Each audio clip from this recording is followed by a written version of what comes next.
Hello there and welcome Doctor Who fans.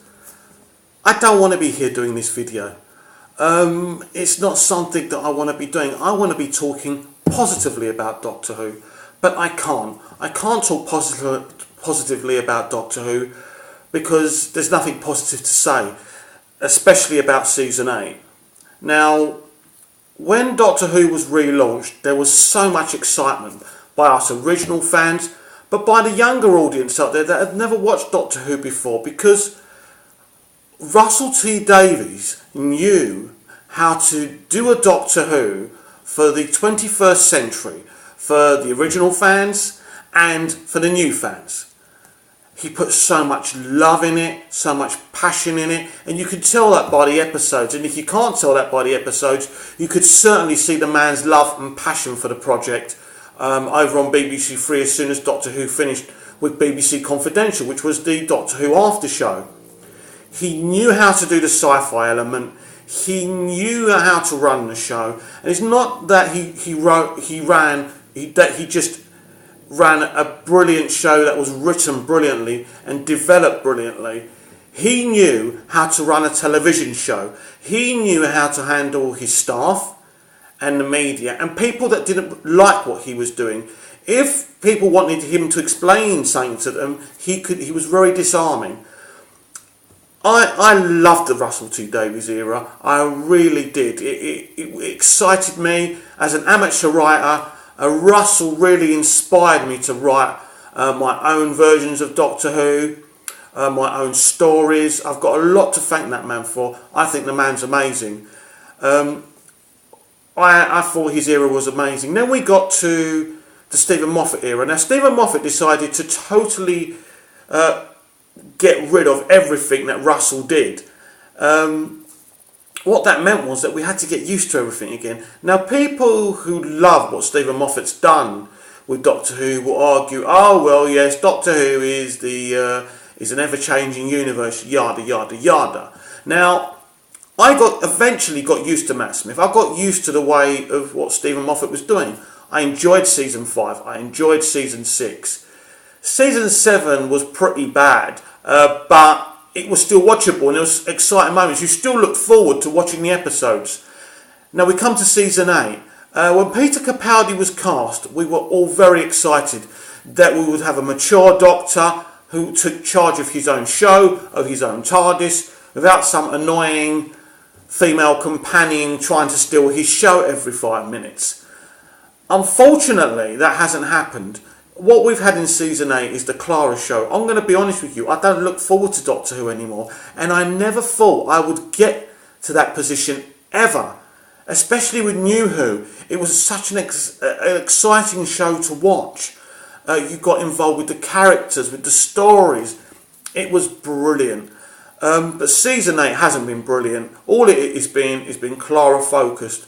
Now, if it's not bad enough that all of a sudden she forgot that she knew the whole thing about regeneration, that she's seen every version of the Doctor, in Deep Breath she decided to be all shocked and unhappy that there was a new Doctor, an older Doctor, and a young, I wouldn't say good looking, mediocrely looking Doctor had left. Now, this is weird for a character who knew the Doctor so well, who had met his other regenerations, not necessarily met them, but she's seen them.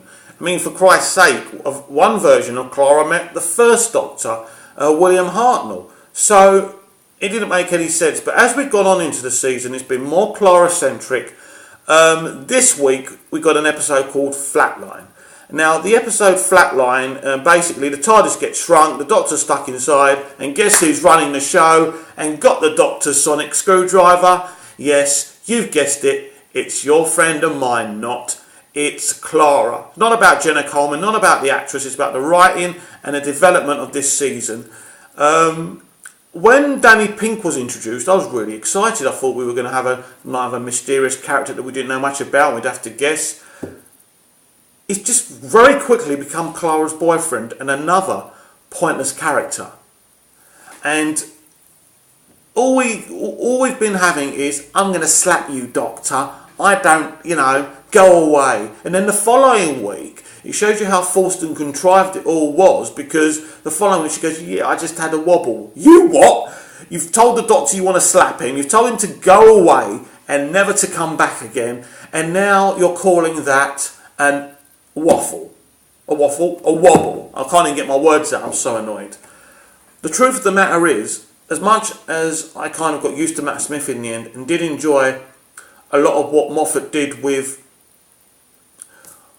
his era, the truth of the matter is Stephen Moffat has been a mixed bag and has upset a lot of fans, and you get some showrunners that try and give the audience what they want. That's not Stephen Moffat. That's certainly not Stephen Moffat.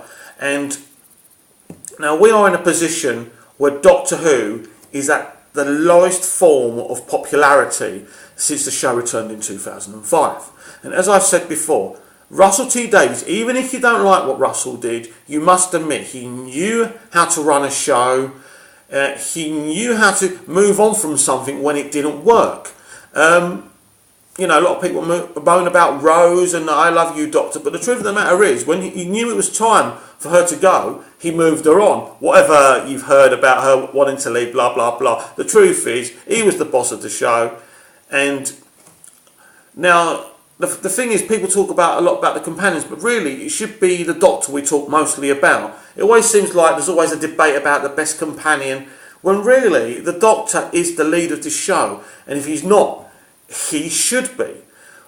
Russell did brilliant things. He cast Christopher Eccleston. Where would the show be now without Chris? He cast David Tennant, the most popular Doctor, whether you like him or not, of all time. That's the facts. From what Russell T Davies did at the end of time, we've gone now through a lot of fuss about nothings to this. This is the culmination of the Stephen Moffat era, this season 8. Now, I don't know if he's going to pull something out the bag. Everyone's now forgotten that season 7 was a naff season because of the name of the Doctor, which was a brilliant episode, a brilliant reveal of John Hurt as a Doctor, a version of the Doctor we didn't know. It was great, but one great finale doesn't make up for a mediocre season, and season 7 was mediocre. Even the first 5 episodes, the final 5 episodes of The Ponds, it was all very disappointing. And what has he done this season? He's come back with more disappointment. Now, I agree, the Missy story is intriguing, but I'm kind of blaming in a way the pressure from some fans to stop the arcs. Stopping the arcs is one of the worst things that's ever happened, because the arcs were the best thing about the Moffat era. Now they've gone, there's absolutely nothing. All we've got is Clara whining on. I've been speaking for a lot of time that the companion, we could do with a break from a regular companion and the Doctor just meeting people from adventure to adventure and maybe travelling with him for 3 or 4 episodes, you know, them going and, you know, him just for one season, because I'm beginning to think the companion is a tired concept now. I really am. Well, we all know that the companion will never be rested in the Stephen Moffat era. He hasn't really got the guts to do it. He's just going to keep on going with this. But the problem is with Clara is without her impossible girl arc, there's nothing about her. And you kind of think, why are you there? Why are you still travelling? Why are you travelling with this guy? If this guy annoys you so much, and he's so annoying, why are you travelling with him? Some people say, well, he needs her. So what? I mean, he's the Doctor, for Christ's sake. He survived for over 2,000 years. That's another thing. We keep on jumping from how old the Doctor is. We've gone from 900 with the Davies era. Then we just jumped to 2,000. How did he get 2,000? I mean, I must be missing something.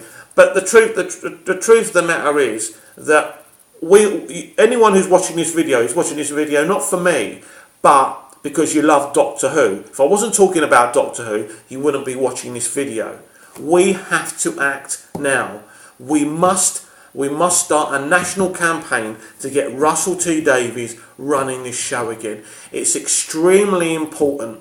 He knows how to run the show. He's passionate about the show. He will know the right way to bring Doctor Who back up to the popularity and quality we had from seasons 1 to 4, and including the specials as well. Russell T Davies era was an exciting time, a bold time, with, you know, his spin-offs like Torchwood and the Sarah Jane Adventures creating more excitement. And the way we've just lost Torchwood as well, and Stephen Moffat refusing to let John Barrowman reprise his role as Captain Jack Harkness. That's outrageous. Before I go, I was on a Doctor Who group. I put a picture of John up and saying this is the man that basically won't be allowed to come back to Doctor Who. I got 350 likes on it. Not because of me again, because people love Captain Jack and the fans are not getting what they want. People, I want to hear what you've got to say. I'm Movies TV Mad on Twitter, Mick Meanus on Facebook, Mike Meanus on YouTube, SmallvilleMad@gmail.com. Thanks for watching.